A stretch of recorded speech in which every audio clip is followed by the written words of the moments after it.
Bonjour à tous, bienvenue Raphaël Fleury et Gilles Blanchard. Nous allons ce matin effectivement nous intéresser à votre travail de réécriture, de recréation autour de l'œuvre de Paul Claudel, né en 1868 à Villeneuve-sur-Fer dans l'Aisne, près de Château-Thierry, où l'on peut visiter la maison d'enfance de Paul et Camille Claudel. Nous en parlerons sans doute à la fin de cet entretien avec Madeleine Rondin, présidente de l'association Camille et Paul Claudel.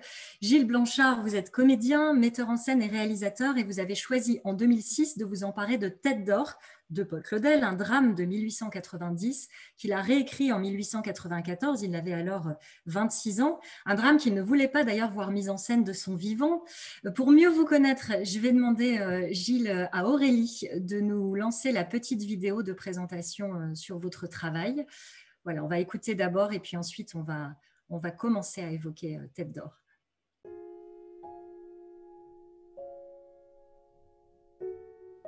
Gilles Blanchard est un comédien, auteur et réalisateur français qui n'a pas peur de mélanger les genres dans les différents univers qu'il arpente. Formé à la comédie et à la mise en scène par Antoine Vitez au Théâtre National de Chaillot à Paris, il aime à s'aventurer en dehors des limites territoriales autant que des normes artistiques. Il visite le documentaire, puis le théâtre et enfin le cinéma, avec un regard aussi critique qu'innovant, saisissant à chaque fois et avec le même brio des sujets épineux, comme la vie d'un roughneck de plateforme pétrolière dans le documentaire Béatrice, les rites magico-religieux dans Mauvaises herbes, Mauvais œil, Mauvais rêve, ou le destin d'enfants de la diaspora africaine renvoyés dans leur pays d'origine, dans Chez moi au loin. S'engageant sans mesure dans ses créations, Gilles Blanchard jettera son dévolu artistique sur le monde, en passant par la France, l'Europe, l'Afrique ou encore le Chili, avec un regard humaniste sur la vie des gens qui, par choix ou la force des choses, vivent un destin hors du commun. L'auteur met sur le devant de la scène ses histoires d'inconnus, mais éclaire également la part sombre de personnalités éclairées. D'une folie l'autre, à titre d'exemple, est un long métrage de fiction qui déconstruit le mythe de la sculptrice Camille Claudel à la lumière d'archives historiques. En 2007, Gilles Blanchard s'empare de l'œuvre de Paul Claudel, Tête d'or, et la met en scène dans notre XXIe siècle avec comme unique décor un centre pénitentiaire breton. Béatrice Dalle, dans le rôle de la reine, est la seule comédienne professionnelle de cette réalisation. Les autres interprètes ne sont autres que les détenus. Le film est applaudi par la critique.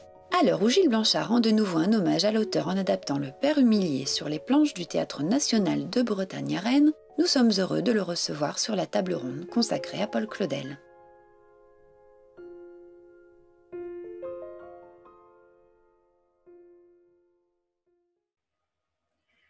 Gilles, vous avez choisi de faire jouer Tête d'or par 26 détenus du centre pénitentiaire de Ploemeur près de Lorient, en Bretagne, et par l'actrice Béatrice Dalle, qui est donc la seule comédienne professionnelle de ce film. C'est votre premier long métrage de fiction. Ce n'est pas tout à fait votre idée, en tout cas vous n'êtes pas le seul à avoir eu cette idée de faire jouer par des détenus, puisque Paul Claudel, quand il est revenu à cette pièce à la fin de sa vie, à 81 ans, il a évoqué cette possibilité aussi. Oui, c'est vrai, mais je dirais que ça n'est pas lui qui m'a orienté vers ce choix dans un premier temps. En fait, je venais de passer un peu plus d'un an sur une plateforme pétrolière en mer du Nord, où j'ai réalisé un premier film documentaire donc, qui s'appelle Béatrice, comme vous l'avez signifié dans le portrait que vous avez fait de moi. Et j'y allais un petit peu dans l'intention de découvrir une humanité et d'écrire sur cette humanité empêchée dans un lieu qui me semblait isolé de tous les liens qu'on peut construire avec le monde social et le monde vivant. Voilà. Et je pensais vraiment observer une humanité et dans un premier temps peut-être écrire une pièce de théâtre sur cette humanité. Donc vivant sur cette plateforme, y travaillant. Et en fait, très vite, je me suis rendu compte que l'intérêt de ce projet n'était pas l'humanité, mais le lieu plateforme. Le lieu, sa raison d'être, sa performance, ses caractéristiques et son impact, comment elle régnait sur l'humanité. Voilà. Et suite à cette année d'exploration, à la réalisation de ce film, j'ai eu envie de me retrouver dans un lieu où l'humanité était également empêchée d'une certaine manière, mais où cette fois, je dirais, elle pouvait tirer un pouvoir par rapport à ce lieu qui l'empêchait. Chose que je n'avais pas vraiment pu observer sur la plateforme pétrolière. Et j'ai donc eu l'idée d'une prison. Je ne sais pas pourquoi, si certainement parce que tous les témoignages culturels qu'on a depuis que les prisons existent, je dirais, depuis Villon, depuis tout ce temps-là, sur le monde de la prison, tentent à prouver que oui, il y a une véritable prise de pouvoir sur le lieu par certains prisonniers, je dirais pas certains élus des prisons. Et je me disais, oui, peut-être que dans la prison, je trouverais ce que je n'ai pas trouvé sur les plateformes. Mais je ne savais absolument pas quoi y faire dans cette prison.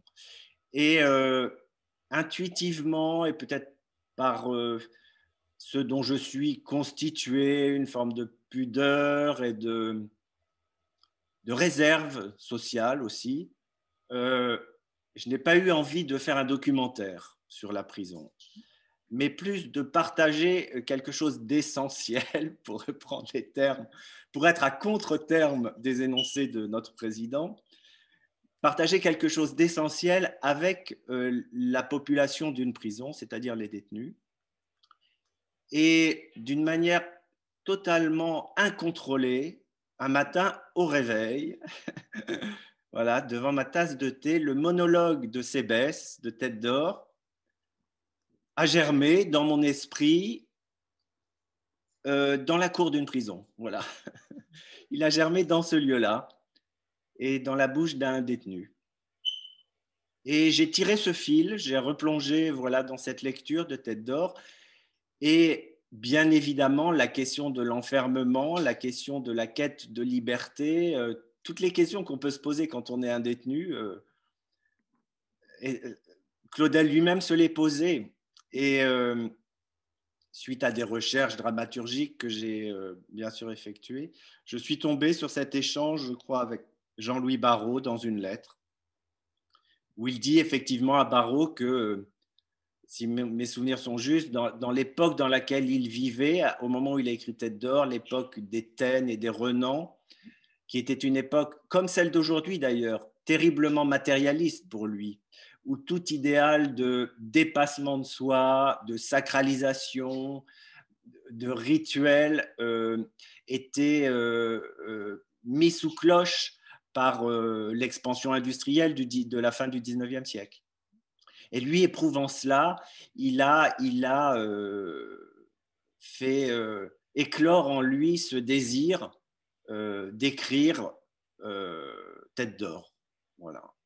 Voilà. Comment peut-on comprendre Tête d'Or? Il faudrait recréer cette atmosphère de prison dans laquelle nous vivions à cette époque des Taine et des Renan.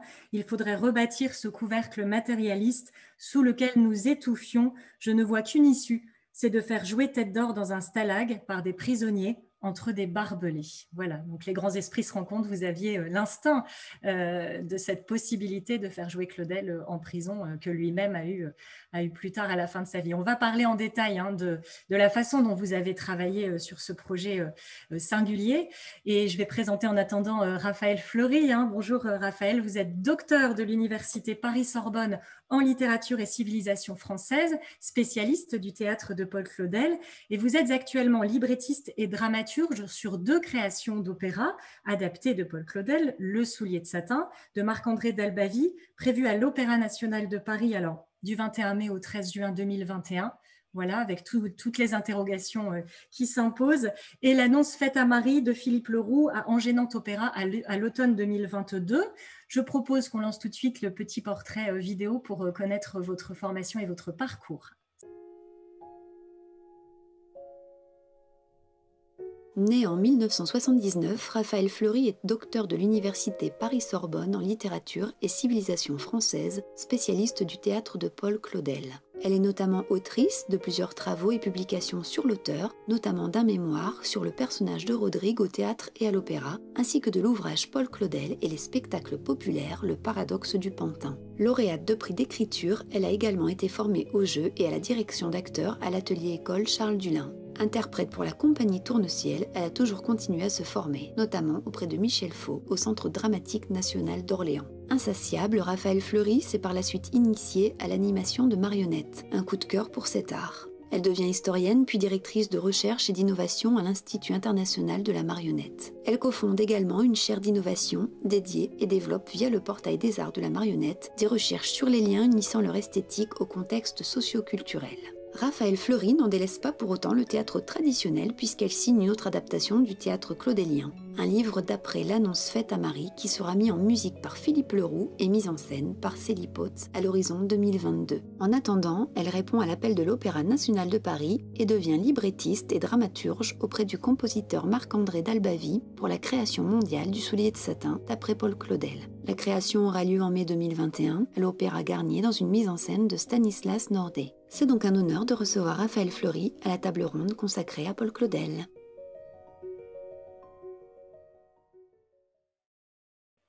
Le Soulier de satin est une pièce que Claudel appelle son testament dramatique, publié dans sa version intégrale en 1930. Elle nous emmène en Espagne et bien au-delà, à la fin du XVIe siècle et au début du XVIIe. Il s'agit d'abord d'une histoire d'amour impossible entre Donia Prouez et Don Rodrigue, qui fait écho aussi à l'histoire de Paul Claudel avec Rosalie Vetch, une femme mariée. En quoi consiste votre travail de librettiste? On parle moins des librettistes que des compositeurs d'opéra, ils sont davantage dans l'ombre. En quoi a consisté votre travail pour effectivement faire passer du statut de pièce de théâtre au statut d'opéra ce texte de Claudel? Alors, le travail n'est pas toujours le même d'un compositeur à l'autre. Donc, il y a un temps d'échange et d'écoute au départ du projet pour comprendre le rapport que le compositeur va souhaiter entretenir à la langue de Claudel. Et puis, dans le cadre d'une adaptation, la durée prévue pour l'œuvre et la forme musicale attendue vont aussi être des éléments importants à prendre en compte pour les choix dramaturgiques à faire au moment de la composition du livret. Donc, une fois ce premier échange établi, mon travail est une espèce de... alors, pas tant un travail de traduction qu'un travail de jardinier, finalement, qui va tailler à certains endroits pour faire émerger une forme ou mettre en avant une forme qui préexiste dans l'œuvre, ou un travail de sculpteur ou de tisserand.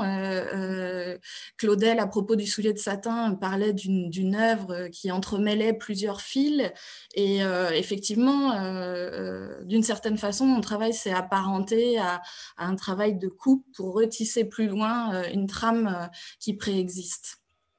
Alors, le vers ou verset claudélien, même s'il n'aimait pas Paul Claudel cette formule, est un vers très particulier dont la structure métrique ne correspond pas toujours à la structure syntaxique. Alors, il y en a qui sont très courts, il y en a qui se développent bien davantage. Une sorte de manière de versifier la prose, si on peut dire les choses de cette façon. Comment se prête-t-il au chant, ce vers claudélien ? Alors ça a été pour moi une grande question au départ du projet, presque panique. Et j'ai été très soulagée de trouver assez rapidement, heureusement, au début de mon travail, une lettre de Claudel au compositeur Florent Schmitt, qui lui demandait Tête d'or d'ailleurs, où il formulait la conscience qu'il avait que son texte était écrit pour une parole et une musicalité parlée, et non pas pour le chant et la musique. Et donc une unité respiratoire pneumatique liée à la parole parlée et non pas chantée. Ce qui m'a donné une certaine liberté, puisque dans cette lettre, il autorise le compositeur à traiter son œuvre comme une matière à partir de laquelle il faut refaire un travail pour passer au chant. Et donc, c'est comme ça que nous avons travaillé. Alors, il y a certains vers ne posent aucun problème pour le chant. Tous les passages agoniques en stichométie, avec des échanges très rapides, des vers très courts, ne posent absolument aucun problème. Par contre, les longs vers qui sont souvent construits avec une première proposition suivie d'une comparaison ou d'une image, avec des cadences et beaucoup de conjonctions de coordination, celles-ci peuvent poser problème. Après, la relation à ce rythme claudélien n'est pas la même pour Dalbavi ou pour Leroux.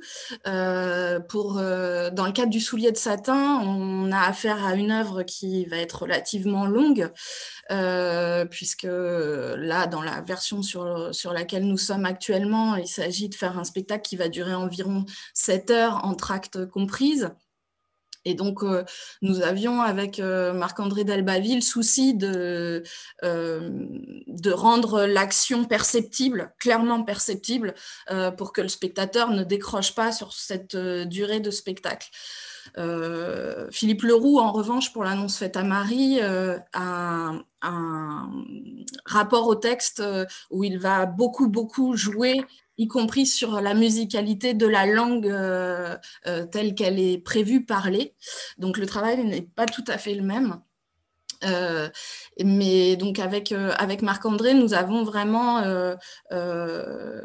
prêté attention à cette succession de l'action, et donc mon travail a consisté à certains endroits à réaménager des blancs dans le texte pour que la musique puisse prendre sa place. Sur certaines images, par exemple, Marc-André me disait non, je pense que la fin de ce vers, je peux la prendre en charge dans quelque chose qui va être sensitif par la musique, et pas forcément, il n'était pas forcément nécessaire de garder la formulation d'une image. Donc j'attends avec impatience de voir comment il va avoir interprété cette dynamique. Mais grosso modo, nous avons traité les vers les plus longs en gardant le lancement de fusée du début du vers, et la suite, c'est la musique qui va l'apporter. On a hâte de voir quel équilibre, en effet, peut être trouvé entre l'un et l'autre. Alors, la musique, justement, joue un rôle très important dans le Soulier de satin, hein, dans sa version de pièce, évidemment. D'ailleurs, Jean-Louis Barrault, en 1943, hein, qui l'avait proposé dans une version raccourcie de 5 heures, disposée d'un orchestre d'une quinzaine de musiciens, avec une partition qui faisait quand même 3/4 d'heure. Cette pièce a le potentiel d'un opéra. Est-ce que Claudel l'envisageait aussi comme ça ? Une forme d'opéra de parole. Après, Claudel était beaucoup dans le jeu, dans l'intérêt dans la découverte d'un jeu d'acteurs et dans l'exploration d'un jeu d'acteurs. On sait que, par exemple, pour le livre de Christophe Colomb, il avait critiqué la dimension trop opératique de la partition de Milhaud. Et je crois que l'un des défis pour transformer l'œuvre en opéra, c'est le risque de l'homogénéisation de l'œuvre. Le théâtre de Claudel est extrêmement hétérogène, le Soulier de satin en particulier. Il fait se succéder, s'assembler beaucoup de genres théâtraux, beaucoup d'ambiances, de tonalités, et la musicalité qu'il s'agit de développer pour en faire un opéra ne doit pas devenir, en tout cas c'est ce que j'ai essayé de proposer aux compositeurs, une homogénéisation de l'œuvre par la musique. Donc Marc-André Dalbavi, dès le début, savait qu'il allait traiter le livret en exploitant toute la palette du parler au chanté, à l'instrumental, mais en conservant aussi des passages purement parlés ou des passages récitatifs. Donc la pièce, effectivement, est à la fois dramatique, mystique, poétique, lyrique, comique également. C'est un véritable défi et à la mise en scène et aux comédiens, on imagine, aux chanteurs aussi. À quoi ressemblera ce spectacle visuellement? Donc 6h50, vous l'avez dit, hein, avec 2 entr'actes. C'est vrai que Le Soulier de Satin n'a pas toujours été représenté dans sa version intégrale. Hein. C'est Antoine Vitez qui l'a fait en premier en 1987. Donc voilà, aidez-nous à visualiser un petit peu ce futur opéra. Alors, je n'ai pas tous les éléments et en plus, je ne sais pas ce qui doit rester secret pour l'instant. Donc, je ne vais pas pouvoir complètement vous répondre.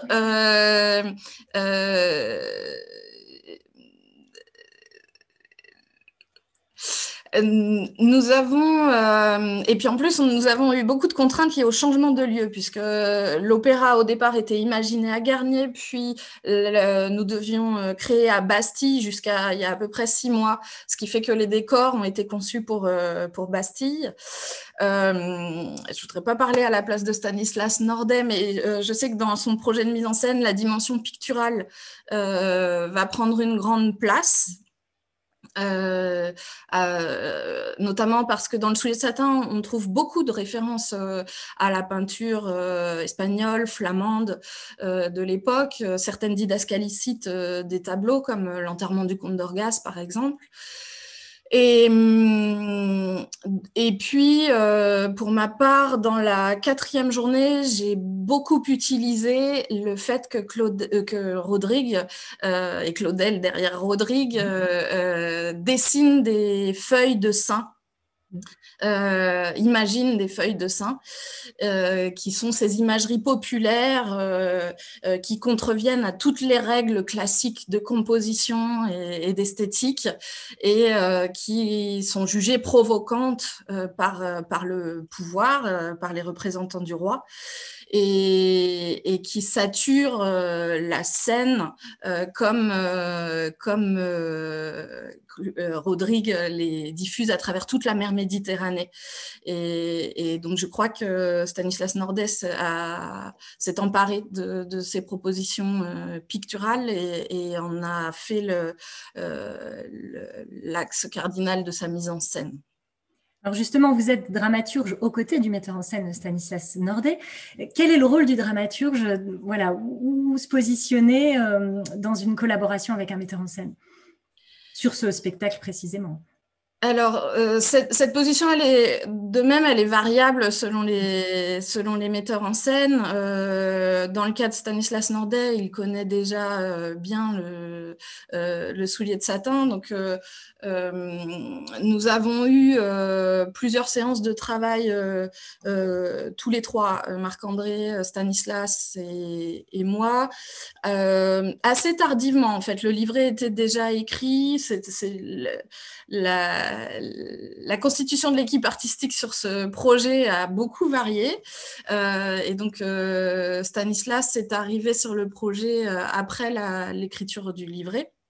Et donc, nous avons échangé sur certaines scènes qui constituaient des défis pour la mise en scène, notamment des situations de superposition, puisque l'opéra permet notamment de superposer plusieurs scènes qui peuvent être traitées musicalement et par la sensation plus que par la compréhension du texte. Donc, j'avais préparé une grande scène avec beaucoup de superpositions au début de la 3e journée et nous avons beaucoup travaillé sur le traitement de cette scène qui impliquait un travail particulier pour la technique et la logistique à Bastille initialement. Et donc, nous avons eu beaucoup de discussions sur cet aspect-là qui a malheureusement dû être complètement revu en changeant de dispositif scénique et en devant revenir à la frontalité, ce qui nous a obligés à réaménager ensuite des éléments du livret. Et nous avons eu aussi des échanges pour refaire des découpages par rapport à des possibilités de déclenchement de la parole, mais nous étions en attente de la partition pour pouvoir arrêter certains choix.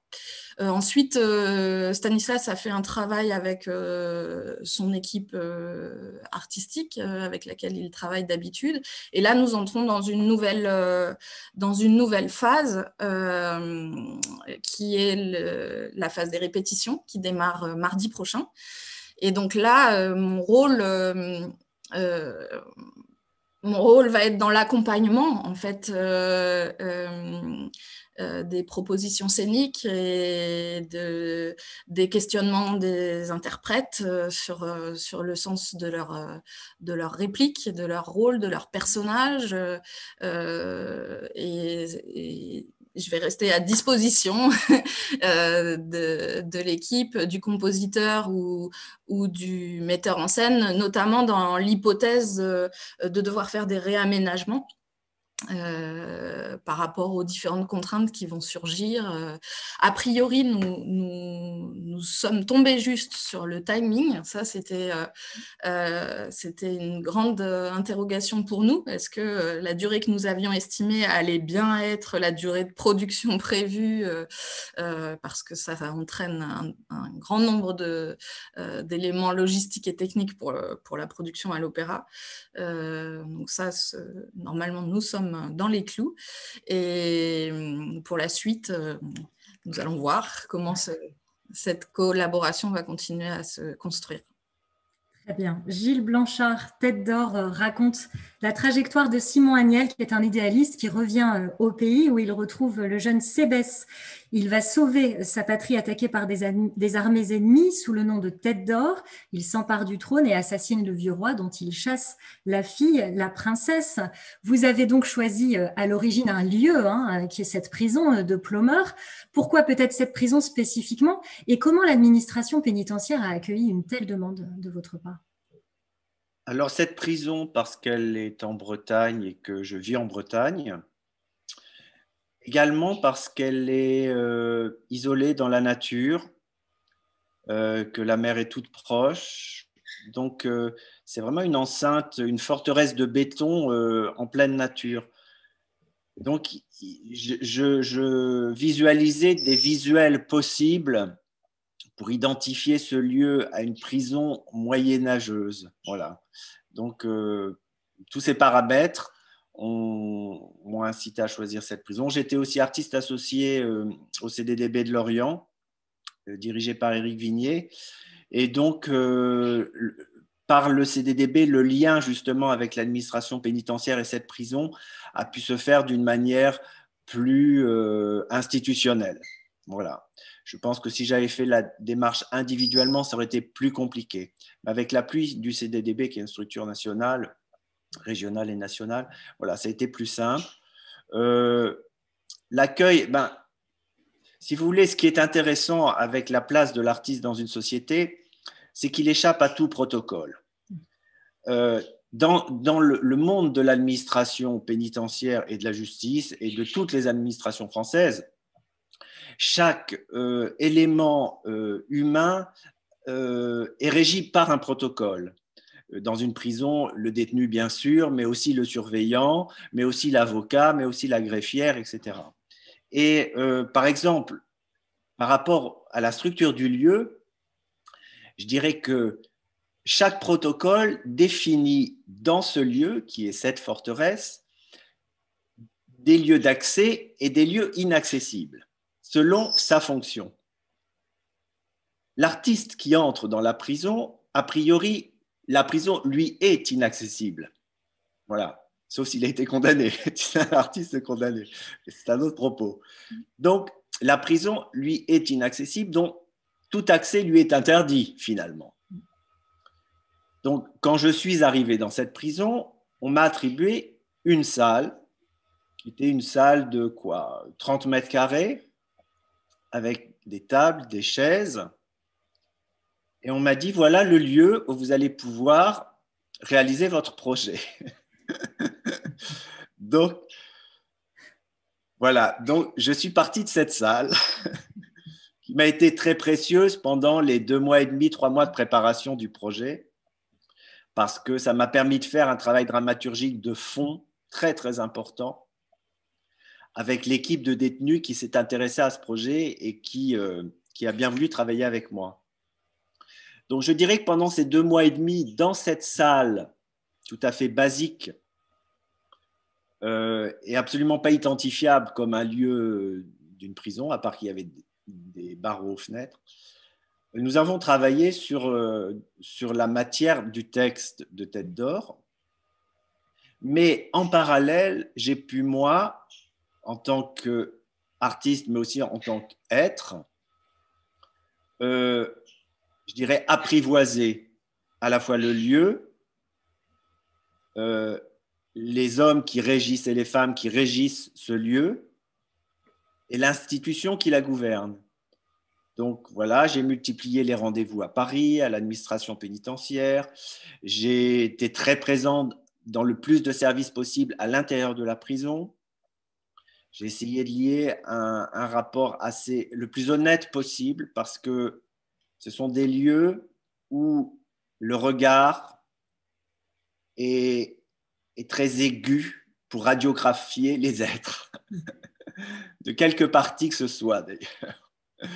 Et donc, je dirais qu'ils ont, que ce soit les surveillants, les équipes administratives, les greffiers, mais aussi les détenus, ils ont, je pense, une acuité augmentée par rapport à celle que tout un chacun peut avoir. Sur qui ai-je en face de moi et qu'est-ce qu'il me raconte. Donc, ayant perçu ça, j'ai essayé d'être toujours le plus honnête possible et quand je ne pouvais pas l'être, de garder le silence, voilà, de ne pas prendre la parole. C'est une bonne stratégie. Voilà, elle a payé parce que c'est sûr que, alors qu'au début, le film devait être réalisé dans cette salle, qui était une salle qui servait aussi pour les ateliers d'écriture, pour différentes actions, je dirais, culturelles. Eh bien, on a fini par tourner dans tous les lieux de la prison, même dans les quartiers de haute sécurité, etc., qui sont des lieux absolument inaccessibles, même à un avocat, voilà, ce sont des lieux qui sont très, très, très préservés. Donc voilà, tout ça pour dire que l'artiste, à la fois, il n'est reconnu, je ne dirais pas aucune institution comme ayant un pouvoir, et à la fois tout lui est ouvert, mais il faut trouver la voie. Il faut se faire sa place, effectivement. Voilà. L'élaboration scénaristique du film a duré 6 semaines, le tournage 6 semaines également. Comment avez-vous travaillé justement à partir du texte de Claudel? Est-ce que vous avez conservé l'intégralité de ce texte? Et comment les détenus se sont-ils appropriés le verset claudélien dont on parlait tout à l'heure, qui est quand même voilà, déroutant parfois? Oui, alors non, l'idée c'était de partir de la deuxième version et je dirais d'écrire un scénario cinématographique. Alors là, il ne s'agit pas d'un livret d'opéra, mais on déplace aussi l'œuvre qui a été écrite pour le théâtre dans une autre discipline qui est celle du cinéma. Donc, d'écrire un scénario à partir de cette œuvre sans en changer l'écriture, donc sans réécrire. Mais comme l'a fait Raphaël pour le livret, en restructurant, en enlevant une partie de ce qui était écrit et en essayant de créer une fluidité malgré ces coupures et une compréhension de la narration également. Et je me suis appuyé justement sur ce collectif de détenus, de 26 détenus, pour écrire ce scénario. J'en avais fait moi une adaptation, mais dès mes premières approches de travail dramaturgique avec l'équipe, mon adaptation a vraiment volé en éclats. C'est-à-dire que eux, même s'ils n'étaient pas du tout familiers avec cette littérature, leur source culturelle pour la plupart étant la télévision, très peu la lecture. Par contre, la pensée et le sens de ce qui était écrit et de ce qu'ils avaient à dire, ça leur importait énormément, de comprendre ce qui était écrit, ce qu'ils avaient à dire et comment ils pouvaient le comprendre eux et le faire partager. Donc, ils m'ont énormément éclairé sur le contenu de l'œuvre. Voilà. Vous évoquiez tout à l'heure la scène d'ouverture de la pièce où, au cours de son dialogue avec Simon, Sébès s'exclame « Je voudrais trouver le bonheur, mais je suis comme un homme sous terre, dans un endroit où on n'entend rien. Qui ouvrira la porte et qui descendra vers moi dans la demeure où je suis, portant le feu jaune dans sa main ?» Il y a des échos comme ça très troublants entre le texte de Claudel et la situation de ces hommes en prison. Comment ont-ils ressenti ces résonances? Oui, les échos sont troublants. Mais l'intérêt de ces échos, c'est qu'il les invitait, ces hommes-là, à participer à cette grande aventure littéraire. Et il les rapprochait de Claudel aussi. Je pense que la vision que ce groupe d'hommes a encore de Claudel est très différente de la nôtre. D'ailleurs, ils n'avaient aucune révérence par rapport à Claudel, contrairement à moi. Peut-être à nous. Pour eux, c'était quelqu'un dont ils partageaient l'endroit de la pensée, déjà, c'est très important, dont de l'expérience de vie, et c'était quelqu'un de faillible, alors que moi, je le porte un peu à un endroit de... Sacralisé. Voilà. Mais eux, pas du tout. Et donc, ça a aussi beaucoup participé aux coupes. Tout ce qui est de l'ordre de la redite et de la faiblesse, j'ose le dire, de la faiblesse de la proposition littéraire, eux, ils en avaient une grande conscience, beaucoup plus que la mienne. Voilà. Sur la direction, la direction des détenus, vous dites d'un plan à l'autre, je conduis les acteurs à affirmer, à assumer par le biais de la fiction leur expérience carcérale ou à s'échapper dans la fiction. Donnez-nous des exemples un petit peu de cette manière de diriger un groupe de détenus qui ne sont pas des comédiens professionnels. Alors d'abord, c'est assez lointain dans ma mémoire et je ne m'y suis pas replongé d'ailleurs pour cette conférence ensemble pour savoir ce qu'il en resterait justement. Voilà, ce qui aurait filtré au fil des années. La manière de les diriger, elle a été d'une certaine manière… Alors, sur le travail dramaturgique, je dirais qu'il n'y a pas eu de direction, justement. Il y a eu une grande liberté de lecture et une invitation, voilà, une fois qu'eux s'étaient débarrassés d'une forme de timidité intellectuelle, même s'ils n'en ont pas forcément une en tant qu'être, intellectuellement, ils pouvaient avoir une forme de timidité. Donc, une fois que j'ai un peu enlevé cette poussière-là, je n'avais pas à les diriger. Eux-mêmes s'exprimaient en fonction de ce qu'ils ressentaient et on faisait des choix par rapport à ces expressions-là. Par contre, à l'endroit du jeu, je dirais que je les dirigeais un petit peu comme je dirige les élèves de l'école du TNB dans l'atelier Claudel que je dirige au TNB avec les élèves de la promotion. C'est-à-dire leur faire comprendre à quel point cette écriture est un support de jeu presque magique pour l'acteur, en ce sens que Claudel y a fait un travail que l'acteur n'a plus du tout à faire et dans lequel il doit faire une confiance absolue. C'est que Claudel, il a sculpté un peu comme sa sœur l'a fait en forme, avec de la terre, de l'argile, du marbre, du bronze. Lui, il l'a fait avec des mots.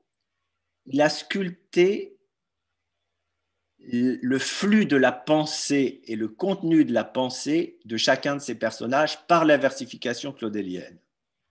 C'est-à-dire que si l'on observe chacun pour soi comment notre pensée s'active, on se rend bien compte qu'elle ne s'active pas dans un flux régulier. Elle s'active dans un flux tout à fait aléatoire et dans ce flux se dégage parfois un mot, un verbe, une ponctuation et parfois un flot parce que la pensée s'emballe sur 4, 5, 6 phrases et elle s'arrête à des endroits qui ne sont pas imposés par une ponctuation normée. Et je pense que Claudel, c'est ce qu'il écrit dans sa versification. Il écrit comment le personnage pense. Donc, si l'on fait confiance à ça, on n'a plus grand-chose d'autre à jouer, je dirais. Voilà. Donc, ça a été un des... Et je l'ai fait aussi beaucoup avec Béatrice Dalle, qui était absolument, comme les détenus, absolument pas formée à ce genre d'écriture. Elle n'avait jamais fait de théâtre jusqu'à présent. Et donc, d'ailleurs, elle nous a rejoints à un moment de l'expérience où moi, j'avais travaillé plus de 6 semaines, hein, pratiquement 2-3 mois avec les détenus, et eux étaient déjà très, très aguerris à cette pratique du vers claudélien. Et elle est arrivée avec une forme de, je dirais, au contraire, à contrario de l'intuition, une forme d'habitude cinématographique, d'essayer de surfer sur une forme de réalisme de la prise de parole, avec les élisions que ça suppose, avec effectivement un non-respect des vers. Mais bon, c'est une actrice intuitive et très intelligente qui a compris très vite la valeur du vers claudélien. Mais au début, c'était très amusant de voir les détenus la reprendre sur son apprentissage de la langue claudélienne. Quand il revient à Tête d'Or en 1949, Paul Claudel évoque une idée depuis longtemps caressée, un drame naissant sous les yeux du public.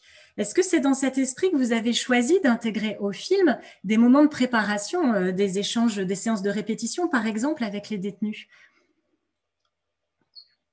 Non, je dirais que ces moments de préparation me permettent de repréciser pour le spectateur l'enjeu du film. Voilà. Qui n'est pas un enjeu seulement de narration d'une histoire, ou qui n'est pas seulement un enjeu de développement d'une thématique à travers la discipline artistique qu'est le cinéma, qui est un enjeu plus large, ce serait prétentieux de dire plus profond, mais dont les racines puisent leur sève dans une terre qui n'est pas seulement culturelle, qui n'est pas seulement une discipline artistique, qui est une terre d'une autre nature, qui est élaborée par d'autres êtres, voilà, que simplement des artistes, des écrivains, des cinéastes, voilà, une terre plus, voilà, dont la composition minérale est plus, c'est pas, cosmologique. Dans son adaptation du Soulier de satin au cinéma en 1985, le réalisateur portugais Manuel de Oliveira ajoute une seule réplique au texte de Claudel, qu'il met dans la bouche de l'irrépressible. Théâtre, cinéma, cinéma, théâtre, tout ça c'est la même chose. Qu'est-ce que vous en pensez, Gilles Blanchard? Je dirais que pour reprendre... J'aimerais pouvoir poursuivre ce que je viens de dénoncer sur cette terre un petit peu composée d'une matière qui dépasse l'art et la culture. Je dirais qu'à certains endroits, les œuvres dépassent l'art et la culture, que ce soit de l'opéra, du théâtre, du cinéma. On a dépassé, on a sauté une muraille, on est dans un autre espace, peut-être celui que cherchait d'ailleurs Claudel en écrivant Tête d'Or, dans cette société qui l'opprimait, sa société hyper matérialiste. Et je dirais que dans cette condition, oui, théâtre et cinéma, c'est la même chose, et peinture, et sculpture, et opéra. Voilà. Après, les formes sont pour moi quand même très différentes, mais c'est peut-être un autre débat. Peut-être, on n'aura pas le temps de développer cette fois. Raphaël Fleury, Paul Claudel a dit au sujet du Soulier de satin « Aucune de mes pièces n'a été écrite avec une pensée aussi directe de la réalisation théâtrale. » On peut dire de lui qu'il était un auteur metteur en scène, au point parfois d'ailleurs de perturber le travail de ceux qui montaient ces pièces. Oui, moi j'en suis convaincue. Il a un côté fabricant de théâtre et je n'ai jamais compris d'ailleurs la glose qui a longtemps consisté, parce que ça change maintenant, à dire que le théâtre de Claudel était écrit sans idée de la représentation scénique. Ça s'est probablement accentué au fil du temps, à mesure qu'il a rencontré des acteurs, des actrices, des metteurs en scène, mais c'est présent très tôt. Très tôt, on a des références dans les didascalies d'Eth et d'Or, d'ailleurs, à certains sons, à certaines machineries sur scène. Et pour le soulier de satin, il a véritablement écrit, même s'il n'était incertain de pouvoir obtenir les conditions pour réaliser ce spectacle, c'est un spectacle qu'il a écrit. Il imagine l'action, non pas dans la fiction, mais déjà matérialisée sur scène. Et c'est d'ailleurs une des choses que traduisent les personnages de l'Annoncié et de l'Irrépressible, qu'on a conservé pour l'opéra et que j'ai même fait fonctionner comme un duo clownesque qui est présent tout au long de l'opéra. Et il y a une dimension, enfin, on rate quelque chose de l'œuvre en fait si on ne tient pas compte de certaines pistes. Alors bien sûr, après, ça va être décliné à leur façon, et par le compositeur, et par le metteur en scène, et par les différents metteurs en scène. Mais il y a toujours une matière et un sens dans les propositions scéniques qu'il fait, qui mettent en perspective les dialogues. Et d'ailleurs, moi, dans ma première découverte du Soulier de satin, il y a longtemps maintenant, j'avais lu très scolairement, comme on nous a appris d'ailleurs à lire le théâtre, en considérant que les répliques étaient la matière principale et les didascalies étaient quelque peu accessoires. Et je n'avais probablement pas lu les didascalies parce que c'était lourd à lire, on devait lire ça l'été, c'était dans un contexte universitaire, tant et si bien que je suis passée à côté de cette œuvre jusqu'à buter sur la didascalie de la scène de Donia Isabelle et Don Ramire qui dialoguent, et Claudel indique dans la didascalie qu'ils ont leur tête qui passe au travers des trous d'une toile peinte comme une attraction foraine.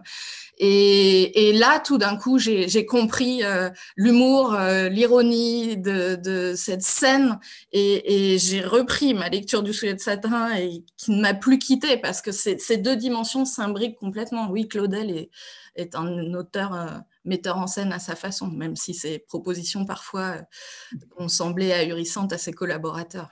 Dans son introduction d'ailleurs au Soulier de satin, il propose diverses directions scéniques et il indique « Il faut que tout ait l'air provisoire, en marche, bâclé, incohérent, improvisé dans l'enthousiasme, avec des réussites si possible de temps en temps, car même dans le désordre, il faut éviter la monotonie. L'ordre est le plaisir de la raison, mais le désordre est le délice de l'imagination. » C'est assez formidable quand même. Oui. Et ça, heureusement, les contraintes de production vont probablement nous amener à toujours devoir improviser dans l'enthousiasme jusqu'au bout. Fidèle à l'esprit de Paul Claudel. Très bien. Vous êtes aussi historienne de la marionnette et directrice de la recherche et de l'innovation à l'Institut international de la marionnette de Charleville-Mézières. On en parlait dans la petite vidéo tout à l'heure. Parmi les ouvrages que vous avez publiés, une thèse intitulée Paul Claudel et les spectacles populaires, le paradoxe du Pantin, publié chez Classique Garnier en 2012. Vous écrivez « Il est vrai que le spectacle populaire peut être envisagé comme l'une des manifestations scéniques du baroque claudélien ». Trouvera-t-on la trace de ces pratiques de spectacle populaire dans les deux opéras sur lesquels vous travaillez ? Alors là encore, je n'ai pas encore tous les éléments. Moi, j'ai fait attention à les conserver parce qu'ils sont importants pour moi. Je crois que, ils sont importants pour moi parce qu'ils étaient importants pour Claudel. C'est un lieu où s'exerce pour lui une forme de connivence avec un public plus large que celui qui est censé être le sien.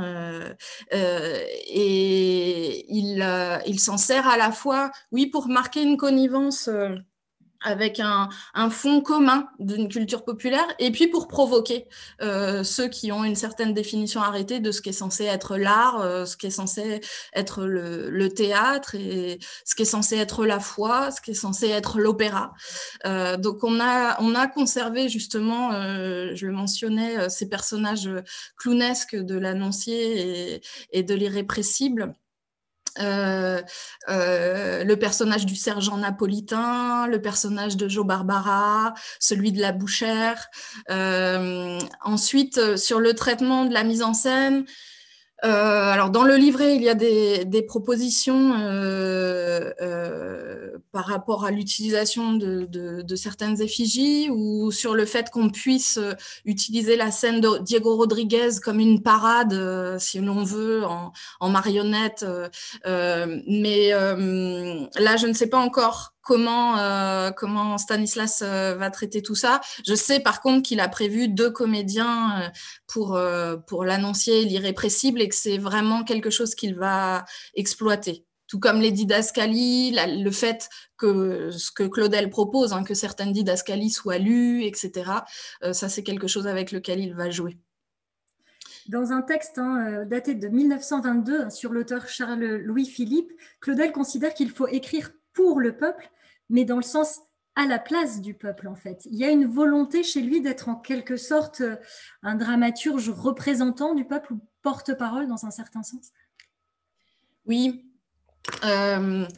ça c'est quelque chose qu'il a exprimé très tôt et très fort, et qui est pour lui la légitimation de son rôle d'artiste. Il s'est beaucoup interrogé là-dessus, notamment au début de sa vie, lorsqu'il envisageait une carrière religieuse, et à laquelle il a finalement renoncé, même s'il a présenté ça comme un refus de Dieu. C'est tout de même lui qui a renoncé à cette carrière. Mais sa vocation apostolique, son souhait de réveiller l'humanité de sa morne indifférence, puisque c'est ça qui l'anime, ce désir. On parlait tout à l'heure de la chape de plomb matérialiste dans laquelle il a vécu sa jeunesse. Sa soif a été, à travers toute son action, qu'elle soit diplomatique ou poétique, de réveiller l'humanité de sa morne indifférence. Et il a transposé quelque part sa vocation sacerdotale de la vie en religion à une forme de compréhension du rôle de l'artiste comme étant chargé de parler pour, d'accoucher l'humanité d'une formulation à offrir.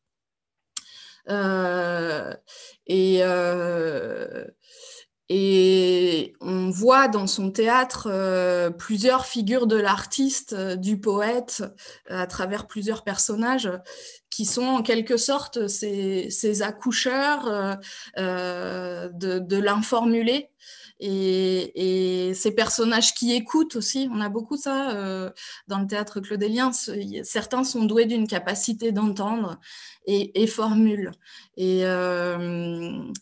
Et par exemple, dans Le Soulier de satin, c'est la figure de Rodrigue qui fait des feuilles de sein à la fin, mais c'est aussi celle de musique, de Donia Musique, qui est celle qui écoute et qui formule. Et il y a quelque chose de Claudel derrière ça. Alors la dimension, Gilles Blanchard, la dimension chrétienne, religieuse dans l'œuvre de Claudel, elle est évidemment fondamentale. Il a raconté sa conversion à Notre-Dame de Paris le soir de Noël 1886. En un instant, mon cœur fut touché et je crus. Et cette fois-là, elle est restée inaliénable chez lui. Comment avez-vous manifesté cette dimension religieuse dans votre film, Gilles Blanchard ? Je vais un petit peu détourner votre question pour rebondir un peu sur ce dont vous venez de vous entretenir avec Raphaël sur la notion du peuple et la notion de Claudel comme auteur populaire. Ça me faisait penser à une chose. Vitesse, donc avec qui j'ai travaillé, a aussi fait un théâtre, enfin c'est lui qui a inventé la formule, un théâtre élitiste ou élitaire pour tous. Mais il faudrait s'entendre sur quelle définition on donne au mot peuple. Parce que, en fait, quand on parle d'humanité, ce terme revêt quelque chose qui donne un supplément à tout être. Quand on parle de peuple, qui est un terme beaucoup plus politique que philosophique, j'ai le sentiment que ce supplément n'existe plus, mais au contraire, quand on parle de peuple, on réduit l'individu au groupe. Et quand on parle de peuple et de populaire, on ne prend pas en compte le fait que chaque individu composant ce peuple détient en lui un endroit qui est un endroit d'élite. J'ai beaucoup fait de documentaires et c'est ce à quoi le documentaire m'a amené, contrairement au théâtre. Le théâtre me détournait de cela et le documentaire m'a réconcilié avec cela. C'est que chaque être, le plus réprouvé possible par la société, et les détenus en font partie, détient en lui un endroit d'excellence. Et je crois que si Claudel est un auteur populaire, oui, je l'ai éprouvé, mais il s'adresse à l'endroit d'excellence du peuple. Voilà ce que je voulais dire. Et il s'adresse à l'endroit d'excellence du peuple, peut-être porté par sa foi chrétienne. C'est une foi que je ne partage pas. Donc, je ne pourrais pas vous répondre sur votre question précisément parce que je n'ai pas tenu compte de cette dimension chrétienne, ne la partageant pas. Mais j'ai tenu compte de cette aspiration à porter les êtres à leur endroit d'élitisme, à leur endroit d'élite, ce que fait Claudel. Et peut-être pour dériver un petit peu sur cette thématique, pour moi, Claudel serait presque plus un chaman qu'un auteur chrétien. Je trouve qu'il revêt, dans son écriture, il dispose en tous les cas des instruments, des outils du chaman pour emmener le lecteur de ses pièces et le spectateur de ses pièces à un endroit de dépassement.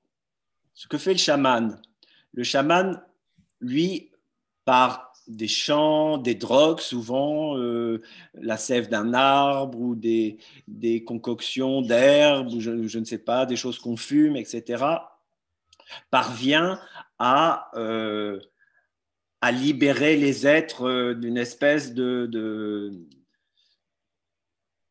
d'étau, voilà, pour qu'ils puissent s'échapper dans une autre dimension. Et je trouve que Claudel y parvient par le maniement de la langue française et par l'écriture. Et je l'ai beaucoup éprouvé en mettant en scène Le Père humilié, parce qu'en mettant en scène Le Père humilié, j'étais contraint par le cadre institutionnel dans lequel ça se produisait à réduire la pièce à 1h30. Je pense que la pièce fait 2h30 dans son intégralité. Ce que nous avons pu faire, bon, très honorablement, je dois le dire, parce que, comme le disait Raphaël, les pièces de cet auteur sont devenues une matière, comme tous les grands textes classiques, et résistent, je dirais, à tout, finalement, ce qu'on peut en faire. Donc, Le Père humilié, dans sa réduction à 1h30, a résisté, mais je pense que j'ai perdu dans cette réduction la dimension chamanique de Claudel. C'est-à-dire que le flot de paroles, le flot de pensée, le flot d'images, la structure du vers, la scansion, tout ça agit sur nos cellules, sur nos sens, sur notre regard, notre écoute, notre respiration aussi, parce qu'on respire différemment quand on écoute du Claudel ou du Racine ou du Rambert, voilà, c'est très très différent. Et que tout ça nous conduit à quelque chose qui dessert l'étau et nous permet d'accéder à une autre dimension. Et ça, c'est une chose que j'ai éprouvée aussi dans ma chair, comme des milliers de spectateurs à la création du Soulier de satin par Antoine Vitesse. La pièce durait 12 heures dans son intégralité. C'était vraiment une expérience pour moi chamanique. Voilà. Une réaction peut-être, Raphaël Fleury, avant de donner la parole à nos spectateurs et auditeurs sur cette dimension chamane de Paul Claudel. C'est très juste. Je ne l'étais jamais formulé comme ça, mais c'est extrêmement juste. D'ailleurs, j'aime beaucoup entendre Gilles parler de Claudel. C'est tout à fait cela. Et il cherche à faire accéder à une autre dimension. Et par rapport à ce que disait Gilles, de cette dimension d'élite à laquelle il fait appel en chacun d'entre nous, quand il parle du peuple, d'ailleurs souvent il l'oppose à la foule. Parfois il a une espèce de rejet de la masse, de la foule, de tout ce qui amalgame et qui fait perdre. Par contre, il cherche, il souhaite que chacun puisse mettre en œuvre sa vocation particulière, quelle qu'elle soit. Et souvent, cette notion du peuple, c'est un corps collectif. C'est aussi la façon dont Letty Elbernon, dans l'échange, parle de l'assemblée de théâtre, ou dans la façon dont lui décrit le théâtre dans le poème de Connaissance de l'Est, où il parle, la salle est comme une tarte de tête vivante. Chacun reste, chacun est là, mais chacun s'agence aux autres, et il s'agit que chacun puisse donner pleinement ce qu'il a à donner. Et dans une lettre à Copeau aussi, je crois, il parlait du rôle du conférencier qui est là pour enfoncer le public, et il y a quelque chose de la parole qui doit transporter, enfoncer. Il avait parfaitement conscience, et il jouait avec cette dimension physique à laquelle sa langue contraint et l'interprète et le public. Effectivement, on ne respire pas pareil, ni quand on le profère, ni quand on l'entend, et ça place dans un état autre qui donne accès à autre chose. Et ça, je crois que c'est une des raisons pour laquelle les gens de théâtre, au sens large du terme, ont beaucoup mieux compris et senti Claudel que ceux qui l'analysent d'un simple point de vue théâtral et qui souvent l'ont rejeté. Il faut faire cette expérience physique de cet auteur pour en sentir le caractère nécessaire de cette langue. C'est pas un ornement, c'est quelque chose qui prend ses racines dans un rapport vital à la terre et au ciel. Et la figure de l'arbre sur laquelle s'ouvre Tête d'or, elle est cette figure qui relie la terre au ciel, et Claudel, il a quelque chose de ce double enracinement qu'il nous fait sentir. Merci Raphaël. Auriez-vous des questions? Nous arrivons au terme de notre heure d'échange. Donc vous pouvez soit utiliser le forum qui se trouve voilà, sur la droite pour poser vos questions que je relayerai, soit vous pouvez bien entendu reconnecter vos micros, vos caméras, et puis nous pourrons vous entendre. Est-ce que vous osez? Pas de questions? Madeleine peut-être, Madeleine Rondin, si vous nous entendez, est-ce que vous avez une question ou une observation ou un commentaire à faire sur ce qui vient d'être dit et sur la figure de Paul Claudel? Non, pas de question de Madeleine non plus. Alors moi, j'en ai une à vous poser à l'un et à l'autre. Comment expliquer justement cette image élitiste qui est une distorsion finalement entre ce que Paul Claudel a proposé, voilà, ce théâtre populaire qui s'adresse à chacun, et c'est aussi une dimension chrétienne d'ailleurs de s'adresser à la meilleure part de chacun et de considérer qu'en chaque homme, voilà, il y a quelque chose, il y a un potentiel, quelle que soit son humilité, son âge, etc. Comment expliquer cette distorsion entre l'image qu'on peut avoir encore aujourd'hui, voilà, d'un théâtre difficile et le projet de Claudel, est-ce que vous en montrez qui est à l'opposé de ça?